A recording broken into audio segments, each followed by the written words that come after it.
If you've watched any of my previous videos, then you know that I haven't quite been the biggest fan of Cardfight Vanguard Will+Dress. The first season flopped harder than your mom diving into a swimming pool. The second season definitely improved on the first, with more card battles, more character interactions, and more stakes within those battles. There's even more of the character's personality and struggles represented by the cards wielded by the battler and how they employ them. It did a better job with character development, had less scenes that felt like filler, and was a step in the right direction both in the battles themselves and the drama in between, especially in regards to Donji, Toya, Megami, Yu, and the newer characters introduced, including Lady Mirai. This third season called Will+Dress, in the first episode alone, does a fantastic job setting up what's to come and make up for past mistakes. I'm going to focus on episode 1 from this season in regards to specifics in case this season convinces you to jump right in, but I will broadly talk about the rest. There are 3 new characters introduced: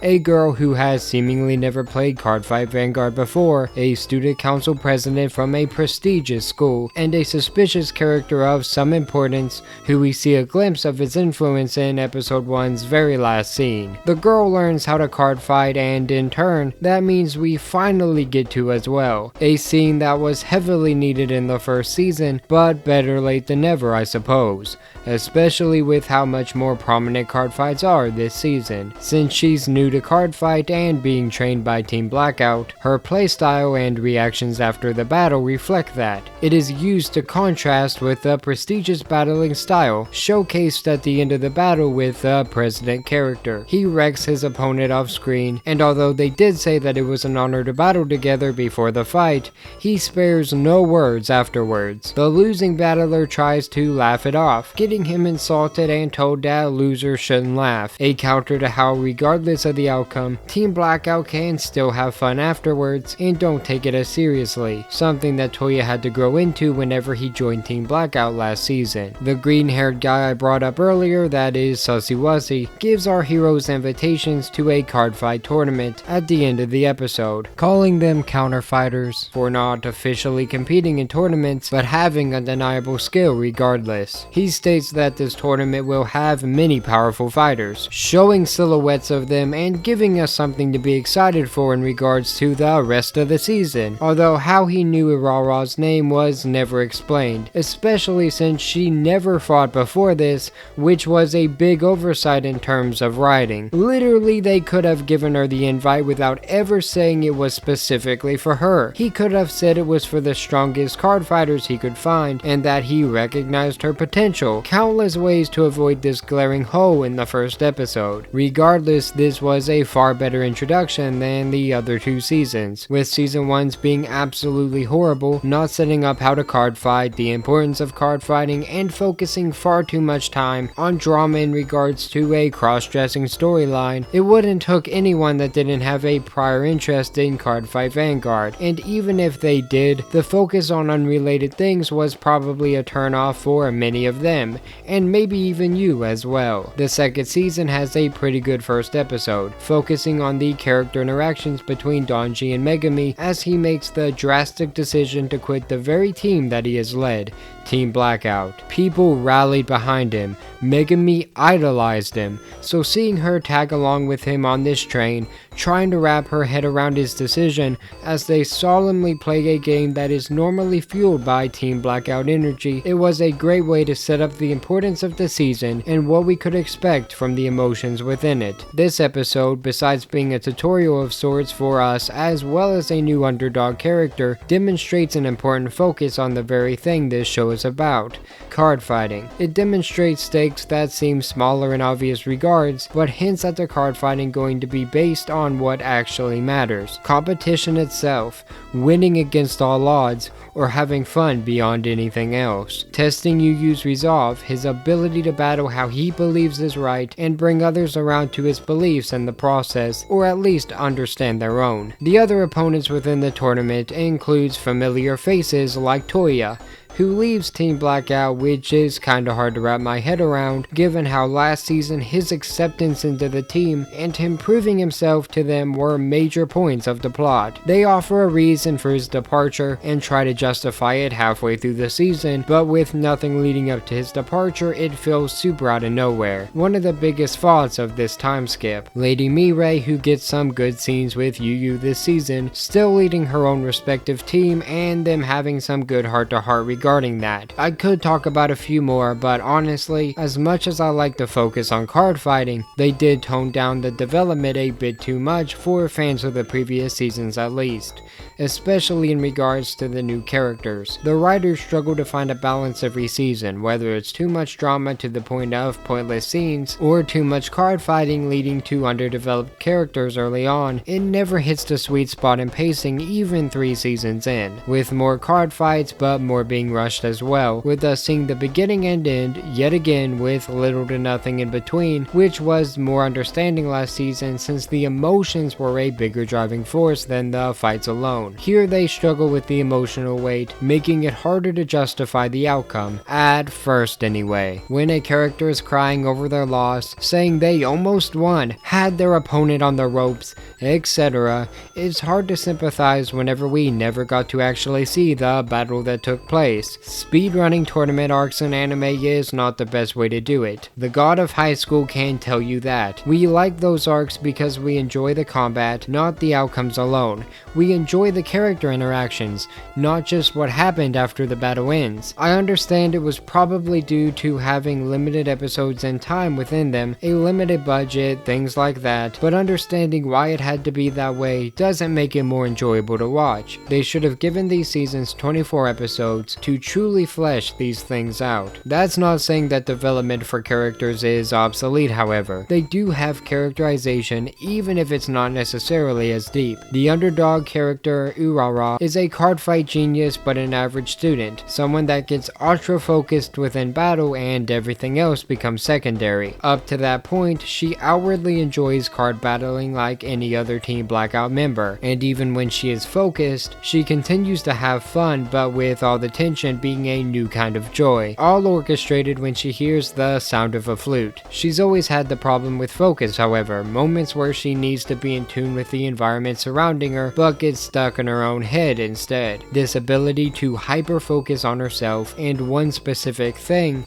can be a weakness in things that require harmony, such as being in a band, but a strength in individual activities or one-on-one duels as we see within her card fights. The president character named Raika's hyper-seriousness is also his defining feature, something obviously set up for him to possibly get over the more he battles with those that are more carefree, but as we find out whether he gets to that point or not, it just leaves him rather average of a character. I won't spoil how it all plays out because there is some good there. Just take some time before we get up to that point. It's too similar of a character arc to Toya from the first season and Mirai from the second, without the same foundation of emotional weight that the latter has to keep you invested. He also sounds a lot like young Sasuke, both in the voice acting performance for the dub, as well as what he says and how he thinks. He would rather be alone, thinks he doesn't need anyone else, and can get strong all on his own. Sound familiar? We see this character type so often in media that you have to do something to differentiate him from the rest, something this one fails to do for 75% of the season. Near the end that changes, but with his previous battles, the ones we saw the full extent of, not hinting at the change, it feels far out of left field. Not bad in concept, but bad in execution, and yes, I know, openly they acknowledge how familiar his arc is to Toya's, but that doesn't make it any better. Another new character is a guy named Taizo, a guy that has his own company but still competes in Vanguard. He takes a mentor role for some of the characters, and out of all the new faces, he is my favorite. His scenes outside of the card fighting are the most engaging, as well as add the most to the plot, and having the most unique perspective. There's mystery surrounding him,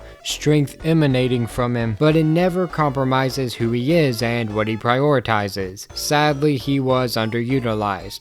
in order to bolster other characters up, but hopefully we see him again next season. And given the trend of new characters just vanishing, like a kid from the previous season, it's hard to say for sure, but man am I hopeful. Yu feels a lot better this season though. He has a far better design, gets humbled quickly into the season, and with all the weight that's on his shoulders as the new leader, he represents his team and has to learn what it really means to have that burden, as well as the honor behind that responsibility. His interactions with Lady Mirai really help him out.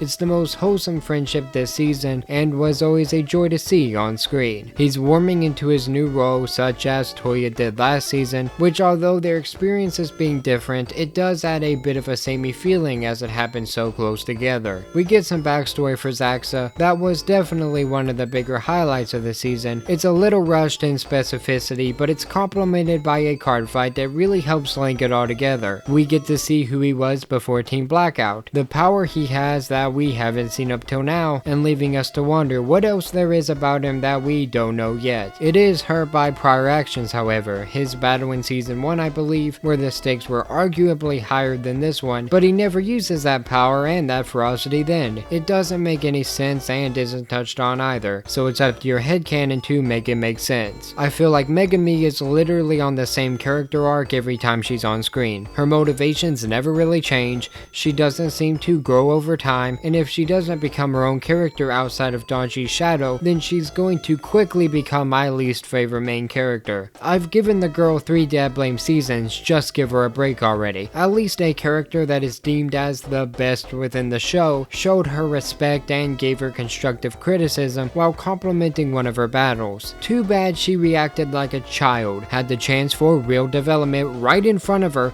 and instead left her in the same state she was when the series first started.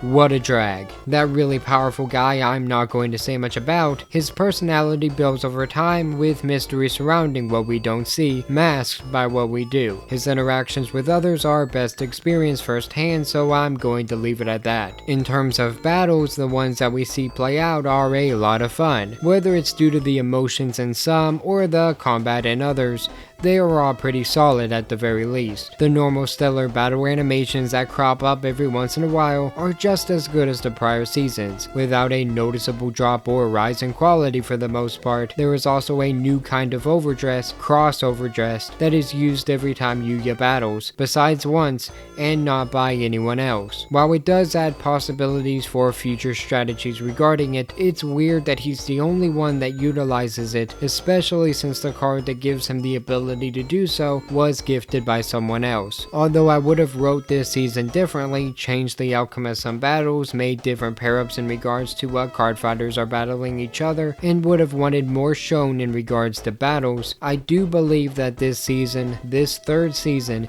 is the best so far. I like the new characters for the most part, I like the development we did get regarding pre-existing characters, and was glad to see them finally explain how card fighting works. I like some of the interactions like Yu and Miss Mirai and Urara, Zaxa and Tamari, etc. The characters felt more like real people, had more interest outside of card fighting, ones that didn't revolve around a singular person or event that is. The music slapped, all of it. I don't remember a single track this season that wasn't a straight banger. Props there. The battles were more fun as well, with more animated scenes within them and more visible turns. Still not as fleshed out as other anime with skipping around still occurring, but far better than before. The story itself is more of a mystery but leaves too much to the imagination, leaving it feeling like a whole season that is just a tournament arc, missing out on anything more captivating, which does drag it down a little bit. The humor on the other hand is used more sparingly this season, and since they take themselves more seriously, it makes the humor land more whenever it does pop up, which I actually really like that route and am glad they went in that direction. If I recommend anyone to start this series anywhere, it would probably be this third season, as it actually explains how to play the game, shows characters and references what their relationships are together, as well as their characterization. It works well as a soft reboot of sorts, plots, which would explain the absence of previous characters and Megumi re-explaining why she battles instead of actually growing from it. Some scenes won't have as many stakes without prior knowledge, as well as will have some references that won't be understood as much, but everything can exist within a vacuum, and can be understood without it. It ends with setting up the next season but wrapping itself up rather well alongside it. I hope I wasn't too hard on this season. I wanted to do well, and for next season to yet again improve on the one before it, but I have to be honest with how I feel and how I believe they could improve. Did you like this season, and what do you want me to cover next? Let me know in the comments below. Dislike if you disliked it, and for more news, reviews, and whatever we choose, stay tuned to Nerdsfeed. Have a great day. Thank you.